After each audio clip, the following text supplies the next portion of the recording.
In March 2022, Eric Richins was found unresponsive inside the home he shared with his wife, Kouri Richins. At first, Kouri told investigators they had been celebrating a business deal and she had made him a drink before going to bed.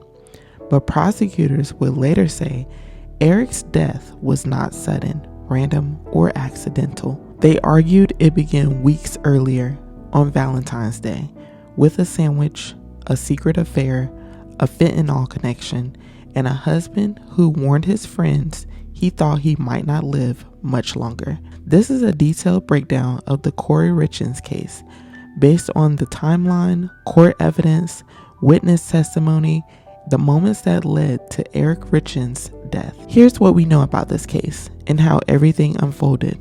This is Between Headlines TV. If you want more cases like this, make sure you're subscribed. Before the trial, before the headlines, and before Kouri Richins became known as the Utah mother who wrote a children's grief book after her husband's death, there was Eric Richins. Eric was a husband, a father of 3 boys, a business owner, and according to the people who loved him, he was the steady presence in his family. He was the kind of father whose absence would later be described by his sons in court as something that changed the entire direction of their lives. And that's important because this story can easily become centered on Kouri, the book, the interviews, the trial, the courtroom drama. But at the center of this case was Eric Richins, a man prosecutors say saw warning signs before his death. A man who allegedly told people close to him that something was wrong. A man who was dead just weeks after prosecutors say his wife first tried to poison him. Kouri Richins and Eric Richins were married and living near Park City, Utah. On the outside, they looked like a successful couple. They had children, they had a home. Kouri worked in real estate. Eric had his own business and assets. But according to prosecutors, behind the appearance of stability, the marriage was strained. At trial, witnesses testified about problems in the marriage, Kouri's years-long affair, and what prosecutors described as spiraling debt. All factors prosecutors argued gave Kouri motive. Prosecutors alleged Kouri was concerned about being stuck in the marriage, but also worried that divorcing Eric would cut her off from financial stability and access. They argued that Kouri wanted a future with another man, but did not want the financial consequences of leaving Eric through divorce. That affair became part of the prosecution's motive theory. According to reporting, prosecutors alleged Kouri hoped to erase debt from struggling real estate ventures and began a new life with her boyfriend, Robert Josh Grossman. Thank you, Your Honor. What, sir, is your name? Robert Joshua Grossman. Sir, do you know Kouri Richins? I do. How do you know her? I've known her for, I don't know, a decade probably at this point. We met in South Carolina. She was flipping a house and I answered, and a help wanted ad. Then did you come to know her in South Carolina through helping her flip homes? I did. Did there come a time you moved to Utah? Yes. When, sir, was that? It was just as COVID was kicking off. So 2020, I believe, or early in the year. And why did you move to Utah? To work with her, help her flip houses. And when you moved to Utah, where did you stay? Initially, I stayed at a flip that she had acquired in Heber. I had my dog with me. We do live-in flips, me and the dog. Yeah. Other than accommodations, did she pay you for your service? We didn't have any contractual agreement, you know. She took care of me, you know. I lived for free. she did. She gave me money whenever I needed it. I just, I liked her, so I'd worked for free. Not that she didn't, pay me. She did from time to time in lump sums. And Did she also give you a truck? yes, she bought me a truck. 2 of them. Bought me one, traded it in, got another one at one point. Didn't trade it in, gave it to her mother. Yeah. Did, sir, there come a time when your relationship turned romantic? Yes. About when? Same time, just before driving to Utah. So right about the outset of COVID. Right. So in the prosecution's theory, this case was not just about one night in March. It was about money, control, debt, a marriage Kouri allegedly wanted out of, and a husband whose death prosecutors argue would financially benefit her. The timeline prosecutors presented did not begin with Eric's death in March 2022. It began weeks earlier, on Valentine's Day. According to prosecutors, Kouri tried to poison Eric with a fentanyl-laced sandwich on Valentine's Day, weeks before he died. A jury later found her guilty of attempted murder of that earlier poisoning attempt. That detail matters because prosecutors argued it showed planning, not panic, not accident, not one sudden event, planning. According to the prosecution's theory, Kouri gave Eric a sandwich. Then she left to meet up with her lover. After eating the sandwich, Eric became extremely ill. He contacted Kouri because he believed he might be having an allergic reaction. He reportedly told her that if it did not get better, he was going to go to the hospital. And this moment became one of the most important parts of the timeline because Eric survived that day. But prosecutors argue he knew something was wrong. And afterward, Eric began telling people close to him that he feared for his life. After the Valentine's Day incident, Eric reportedly reached out to people close to him. He believed something was not right. Prosecutors argued Eric had expressed concerns to family and friends that Kouri may have been trying to poison him after he became seriously ill on prior occasions. That is why this case becomes so chilling, because in the prosecution's version of events, Eric was not simply unaware. He was worried. He was telling people. He thought something was happening. And then, only weeks later, he was dead.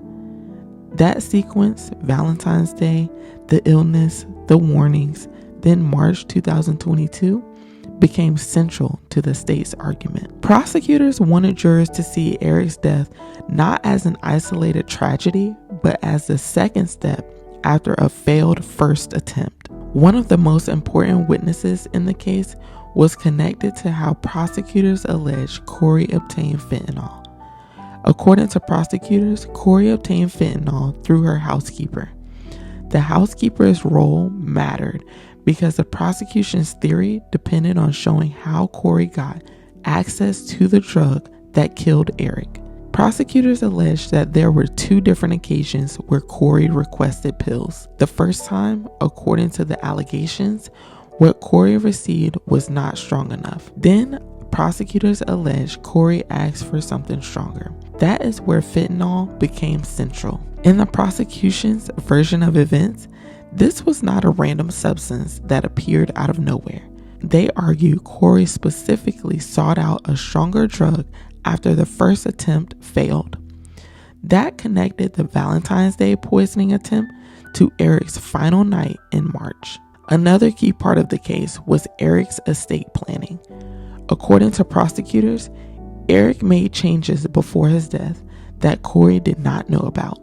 One of the most important changes was that Eric changed the sole beneficiary from Kouri to his sister. Kouri did not learn this until after Eric died. That detail was huge because prosecutors argued Kouri believed she would have access to Eric's estate and insurance benefits after his death, but Eric had already taken steps to protect his assets. This is where the prosecution's financial motive argument became even sharper. If Kouri believed Eric's death would give her control over money, life insurance, or estate benefits, prosecutors argued that belief was part of the motive. But if Eric had secretly changed beneficiaries, then Kouri's expectations after his death would not line up with what she actually received. Eric Richins died on March 4th, 2022. Kouri told investigators that she and Eric had been celebrating after she closed on a house deal. According to her account, she made Eric a Moscow mule. Then she said she went up to sleep with one of her children because the child was having a nightmare. Later, she said she returned and found Eric cold and unresponsive. Kouri called 911 at 3:21 a.m. and Eric was pronounced dead at 4:58 a.m. At first, the call sounded like a wife reporting a medical emergency, but prosecutors later framed it differently. At trial, prosecutor Brad Bloodworth described the 911 call as not the sound of a wife becoming a widow, but the sound of a wife becoming a black widow. Defense attorneys strongly pushed back against that framing. Kouri's defense argued prosecutors were interpreting the evidence unfairly and trying to make her look like a villain rather than a grieving wife. Eric's toxicology results changed the case. He did not die from a simple medical event. Prosecutors said Eric died after being given a fentanyl-laced cocktail. A jury later found Kouri guilty of aggravated murder for lacing Eric's cocktail with 5 times the lethal dosage of fentanyl. That amount became one of the strongest pieces of evidence in the case because prosecutors argued it made accidental exposure unlikely. They argued Eric did not have a history of drug abuse. They argued the fentanyl was administered to him. And they argued Kouri was a person with motive, access, and opportunity. Kouri initially told investigators that Eric took THC gummies and that they were not laced with fentanyl. But about a year later, she gave investigators a different possibility. She suggested the gummies may have been laced with fentanyl. That shift mattered because prosecutors argued it showed Kouri's explanation changed as the evidence developed. In the state's view, Kouri first denied the gummies could explain fentanyl. Then later, after fentanyl became central to the case, she suggested they might. That became part of the prosecution's broader argument that her explanations were inconsistent. Shortly after Eric's death, Kouri filed claims for life insurance benefits. Prosecutors argued this fit their financial motive theory. They alleged Kouri had financial problems, debt from real estate ventures, and expected to benefit financially from Eric's death. Reporting states prosecutors said she had hoped to collect millions from insurance in Eric's estate and that she owed lenders more than $1.8 million tied to struggling real estate ventures. Kouri's defense disputed the prosecution's financial motive theory and argued prosecutors were using circumstantial financial details to make assumptions about her intent. But to the prosecutors, the timing of the life insurance claim mattered. Eric was dead. The toxicology showed fentanyl. Kouri had allegedly sought fentanyl before, and then she attempted to access benefits connected to Eric's death. Investigators also examined Kouri's digital activity. At trial, prosecutors emphasized search history from Kouri's phone that they argued showed consciousness of guilt. The searches included, what is a lethal dose of fentanyl? Kouri Richins' chemist net worth. If someone is poisoned, what does it go down in the death certificate as? They also included searches about women's prisons in Utah, remotely deleting cell phone data, and life insurance payments. Those searches were significant because prosecutors argued they were not random. They said the searches connected directly to fentanyl, death certificates, digital cleanup, life insurance, and consequences. The defense challenged how prosecutors interpreted the searches, but prosecutors used them to argue Kouri was actively researching issues connected to Eric's death and the investigation. In September 2023, prosecutors revealed a handwritten letter they said was found in Kouri's jail cell. The letter was addressed to her mother. Prosecutors argued the letter instructed Kouri's mother to have Kouri's brother falsely claim that Eric had gone to Mexico to obtain fentanyl. In the state's view, that letter showed Kouri was trying to shape witness testimony and create an alternative explanation for how fentanyl got into Eric's system. Kouri's defense said the letter was not an attempt to tamper with witnesses. Kouri told investigators the letter was part of a fictional book she was writing. That explanation became another major point of conflict. Prosecutors saw the letter as evidence of consciousness of guilt. The defense argued prosecutors were twisting the meaning of something unrelated to the case. After Eric's death, Kouri wrote a children's book about grief. The book was called Are You With Me? It was marketed as a way to help children cope after losing a loved one. Kouri appeared publicly discussing grief, motherhood, and helping children process loss. That was part of what made the case so widely covered, because to the public, she appeared to be a grieving widow and mother, but prosecutors later argued that image was a facade.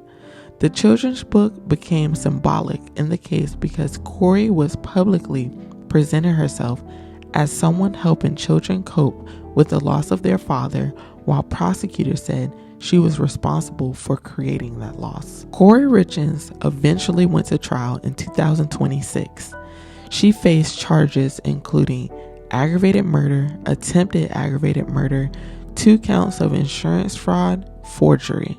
The attempted murder charge was tied to the Valentine's Day sandwich incident.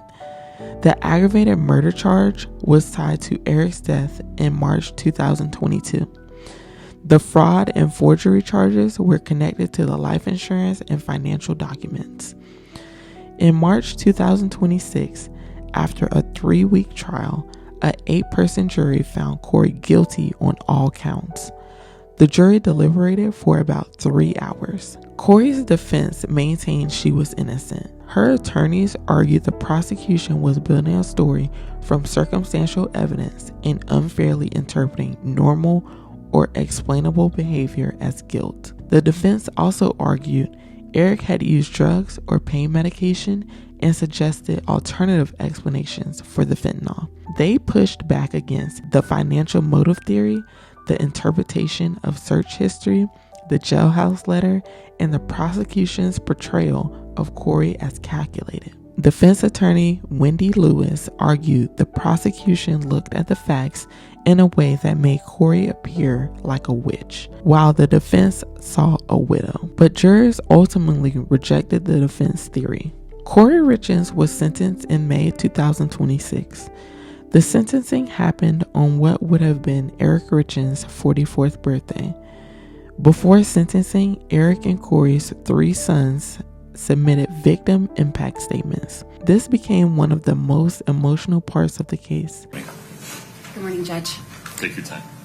My name is Jessica Black. I'm a licensed clinical mental health therapist and a registered play therapist. Myself and my colleagues are here today to read the victim impact statements for 3 children. We are here as advocates on their behalf. After a developmentally appropriate process, the boys were able to decide individually how they wanted to share their statements, and this is what they chose. Our roles are to read their words exactly as they wrote. The boys want the court and the world to hear their side. This is from WR. I woke up to sirens, and there were a lot of people at my house, and I was definitely scared. I felt confused. I was in a bedroom with my brothers, and I didn't know what was happening. At first, I was really scared because I didn't know what was happening and I had no control and I felt helpless. I felt really overwhelmed. After my dad died, Kouri would put us in the basement while she was with the neighbor. I felt scared because I thought something really bad was happening again. She would take me to places that smelled really bad. Everything she did made me feel uncomfortable. When someone talks about Kouri, it makes me feel hateful and ashamed. She took away my dad. It's made me have a hard time trusting people. I was scared that Kouri's family would come to my school and take me. I had to go to counseling with DCFS in Heber, and I did not like it. DCFS made me talk to Kouri, and I couldn't do things that I wanted to do. I felt not important to anyone. I feel a lot better about myself now than I did with Kouri. I can't ever see my dad again. I want her to go to prison forever. If she got out, I would be so scared, really mad, and I wouldn't want to go with her anywhere. I'm worried that she would take me away from Katie and Clint. Once she is gone, I will feel happy, and I will feel safer and relaxed, and trust people more. Thank you.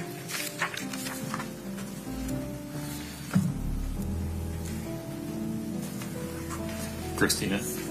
Yes, Good Your morning. Honor. I am Christina Greening. I'm a licensed clinical social worker, not registered play therapist, and I will be reading for AR. You took away my dad for no reason other than greed, and you only cared about yourself and your stupid boyfriends. You were not caring and watching over me and my brothers. I had to be a parent to W.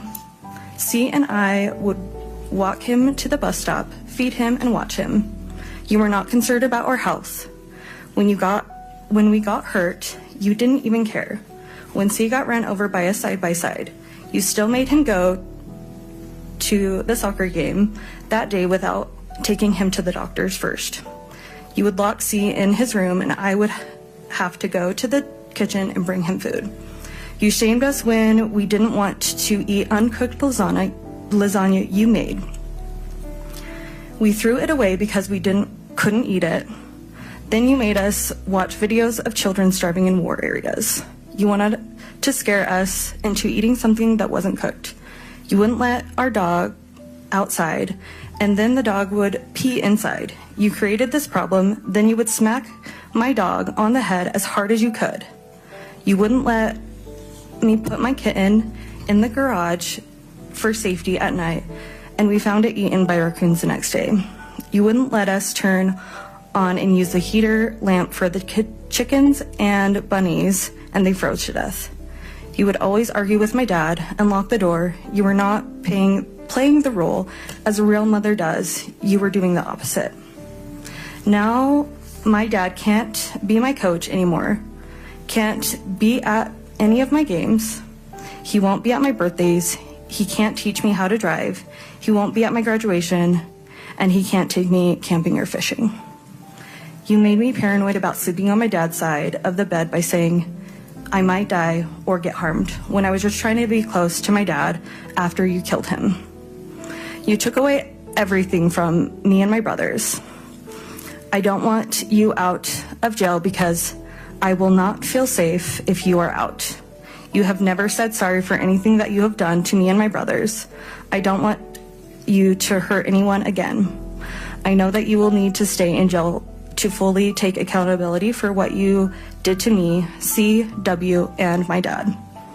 With you in jail, I will be able to continue to feel safe and live a happy and successful life without fear of you hurting me or anyone I love. Thank you, Your Honor. Thank you.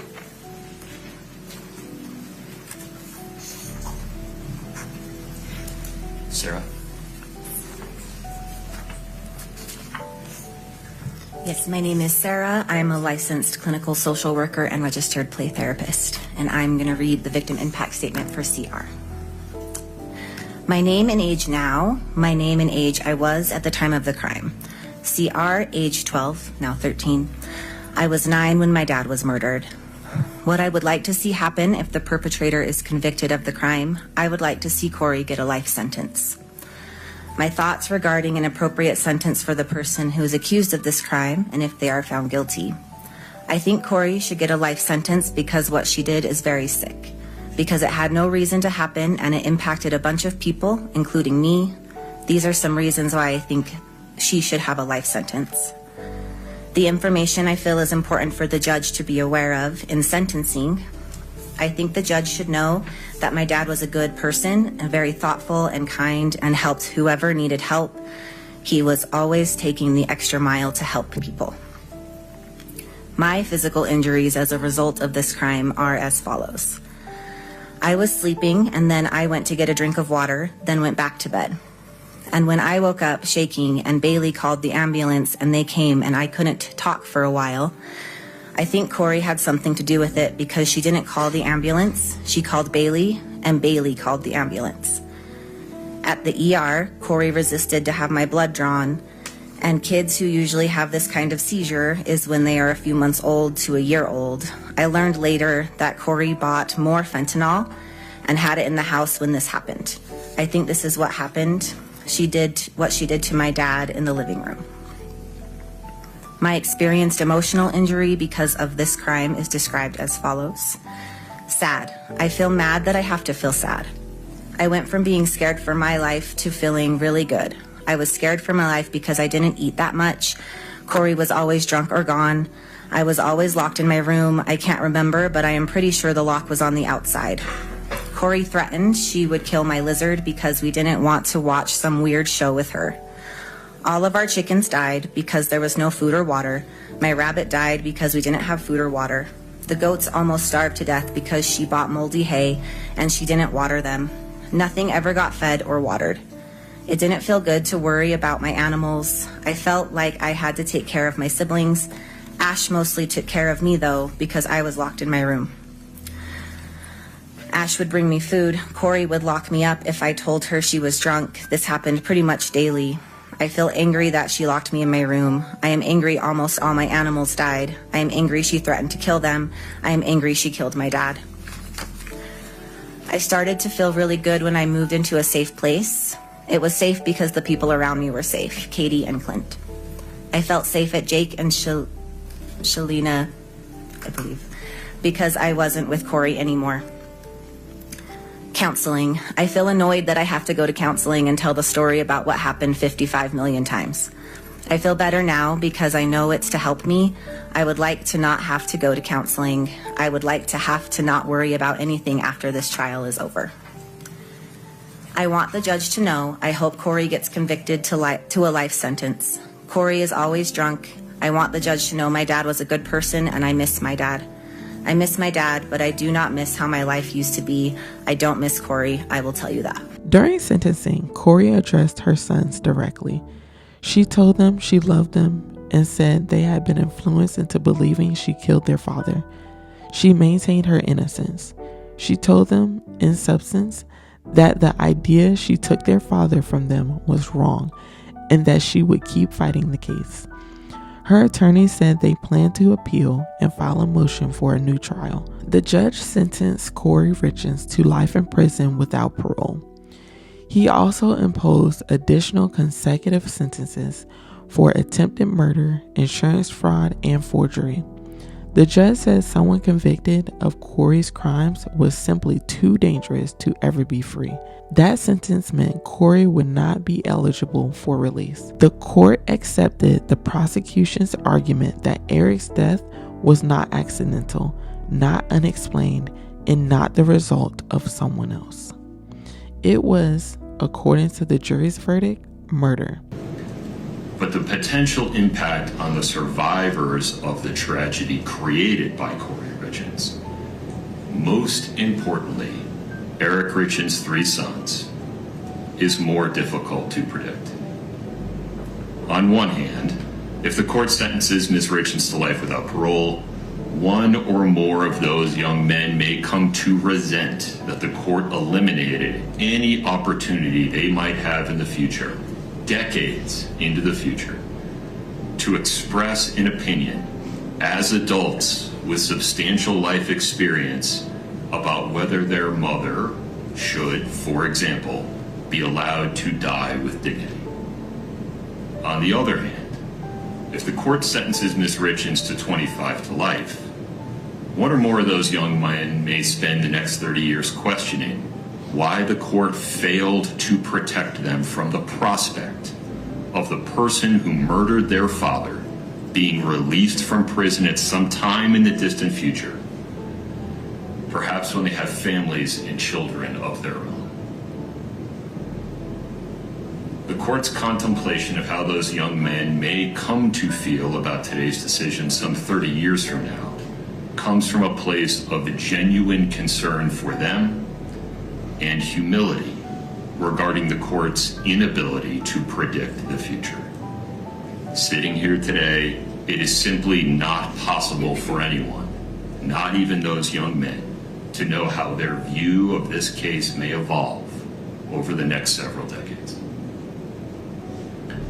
My hope is that every person affected by Eric Richins' death will, over time, find their way to a state of peace. As for today, the court's duty is to make a decision, a weighty, long-lasting decision based on the best information available today. And the bottom line is this. Kouri Richins was convicted unanimously and beyond a reasonable doubt of attempting to murder Eric Richins, her husband, and the father of their 3 children. And then, having failed in her first effort of spending the next 17 days not changing course, but doubling down, preparing to try again, and ultimately completing the act through the administration of poison.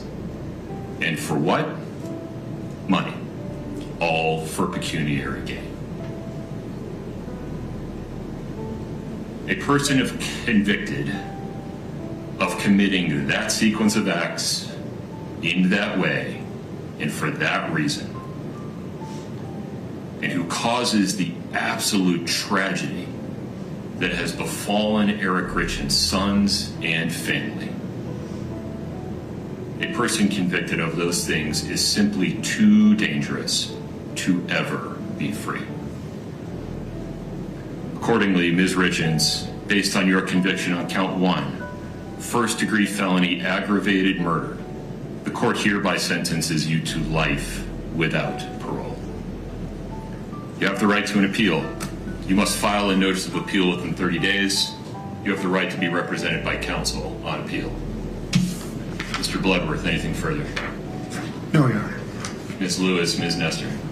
The Kouri Richins case is disturbing because it unfolded in layers. First, there was the Valentine's Day incident, then Eric's warnings, then the alleged fentanyl purchases, then the March 2022 cocktail, then the life insurance claim, then the children's grief book, then the jailhouse letter, then the phone searches, then the trial, and finally the son's letters asking a judge not to let their mother out of prison. At the center of all of it was Eric Richins, a father whose sons now have to grow up without him. And in the end, the jury decided that the person responsible was the person closest to him. If you want updates as cases like this evolve or when new videos go live, I've linked my email list below. I only send emails when there's new information or meaningful context to share. Subscribe to stay informed and feel free to share your thoughts respectfully in the comments. What part of this story stayed with you? And if you want to support the channel, you can use the super thanks button below. It genuinely helps support the time and research behind these videos. This is Between Headlines TV. I'll see you in the next one.